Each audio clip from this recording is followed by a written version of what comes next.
without you.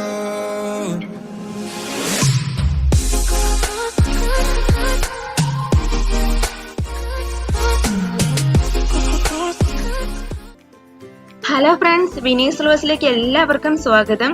നമുക്കിന്ന് വളരെ tasty and easy ആയിട്ടുള്ള ബീഫ് പെപ്പർ റോസ്റ്റ് എങ്ങനെ തയ്യാറാക്കാൻ നോക്കാം. വളരെ സിമ്പിൾ ആണ് തയ്യാറാക്കാൻ, എല്ലാവരും ഒന്ന് ട്രൈ ചെയ്ത് നോക്കണം. അപ്പൊ നമുക്കിനി ഇതെങ്ങനെ ഉണ്ടാക്കുന്നതെന്ന് നോക്കാം. ഞാൻ 1 കിലോ ബീഫാണ് എടുത്തിട്ടുള്ളത്. ബീഫ് എടുക്കുമ്പോൾ ഒന്ന് ശ്രദ്ധിക്കണം, എല്ലോട് കൂടിയിട്ടുള്ള ബീഫ് വേണം എടുക്കാൻ. പിന്നെ ഞാൻ എടുത്തിട്ടുള്ളത് 300 ഗ്രാം ചെറിയുള്ളിയാണ്. സവാളയെക്കാട്ടിലും കൂടുതൽ ടേസ്റ്റ് ചെറിയുള്ളിയാണ് ബീഫ് റോസ്റ്റ് ഉണ്ടാക്കുമ്പോൾ, അതുകൊണ്ട് ചെറിയുള്ളി എടുക്കാനായിട്ടൊന്ന് ശ്രദ്ധിക്കണം. പിന്നെ ഞാനൊരു മീഡിയം സൈസ് തക്കാളി എടുത്തിട്ടുണ്ട്. തക്കാളി ഒരെണ്ണം മാത്രം മതി 1 കിലോ ബീഫിന്.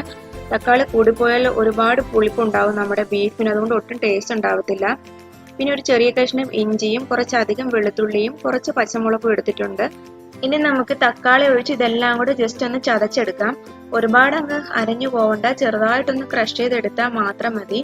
നമ്മുടെ ഉള്ളിയും ഇഞ്ചിയും വെളുത്തുള്ളിയും പച്ചമുളകും എല്ലാം കൂടെ നല്ലതുപോലെ ഒന്ന് ചതച്ചെടുക്കാം. അപ്പൊ ഞാൻ നമ്മുടെ ചെറിയ ഉള്ളിയും ഇഞ്ചിയും പച്ചമുളകും വെളുത്തുള്ളിയും എല്ലാം കൂടെ ചെറുതായിട്ടൊന്ന് ചതച്ചെടുത്തിട്ടുണ്ട്.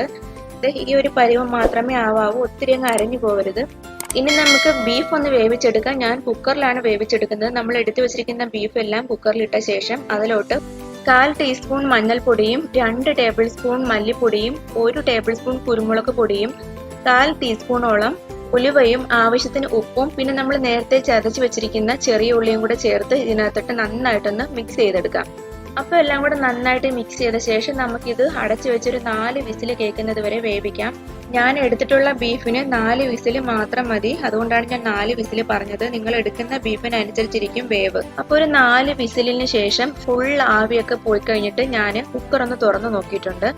ഇപ്പൊ നമ്മുടെ ബീഫ് കറക്റ്റ് പാകത്തിന് വെന്ത് കിട്ടിയിട്ടുണ്ട്. ഒത്തിരി അങ്ങ് വെന്ത് പോകണ്ട, കാരണം നമ്മൾ ഇത് ഒന്നും കൂടെ കുക്ക് ചെയ്യും. അപ്പൊ നമുക്കിനി ഇതൊന്ന് റോസ്റ്റ് ആക്കി എടുക്കാം. അതിനുവേണ്ടി ഒരു പാൻ അടുപ്പത്ത് വെച്ച് ഞാൻ വെളിച്ചെണ്ണ ഒഴിച്ചു കൊടുക്കുന്നുണ്ട്. വെളിച്ചെണ്ണ ഒഴിക്കാനായിട്ട് ഒന്ന് ശ്രദ്ധിക്കണം. അതിനുശേഷം ഒരു മീഡിയം സവാള ഒന്ന് വഴറ്റി എടുക്കുന്നുണ്ട്. അതിന്റെ കൂടെ തന്നെ നമ്മൾ നേരത്തെ എടുത്തു വെച്ചിരിക്കുന്ന ഒരു മീഡിയം സൈസ് ടൊമാറ്റോയും കൂടെ ഇട്ട് അതിന്റെ കൂടെ തന്നെ നമുക്ക് ആവശ്യത്തിനുള്ള കറിവേപ്പിലയും കൂടെ ഇട്ട് നന്നായിട്ടൊന്ന് വഴറ്റിയെടുക്കാം. ഇനി അതിലോട്ട് നമ്മൾ കുക്ക് ചെയ്ത് വെച്ചിരിക്കുന്ന ബീഫ് മുഴുവനായിട്ടൊന്ന് ഇട്ട് കൊടുക്കാം. ഇട്ട് കൊടുത്തിട്ട് നമ്മൾ നന്നായിട്ടൊന്ന് മിക്സ് ചെയ്തെടുക്കണം. കാരണം ബീഫിൽ നമ്മൾ ഒട്ടും തന്നെ വെള്ളം ഒഴിക്കാതെയാണ് വേവിച്ചെടുത്തത്.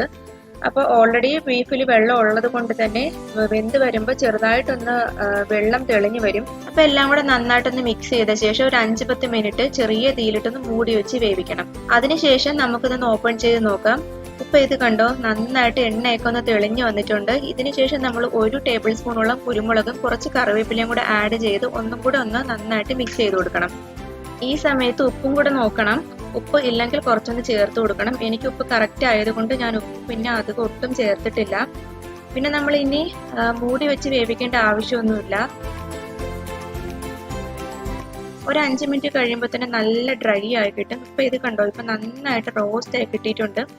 ഇത് കഴിക്കാനും വളരെ ടേസ്റ്റ് ആണ്, ഒരു വെറൈറ്റി ടേസ്റ്റ് ആണ്. എല്ലാവരും ഇത് ട്രൈ ചെയ്ത് നോക്കണം. കഴിഞ്ഞ ദിവസം ഞാൻ അപ്ലോഡ് ചെയ്ത ദം പൊറോട്ടയുടെ മെയിൻ താരം നമ്മുടെ ഈ ബീഫാണ്.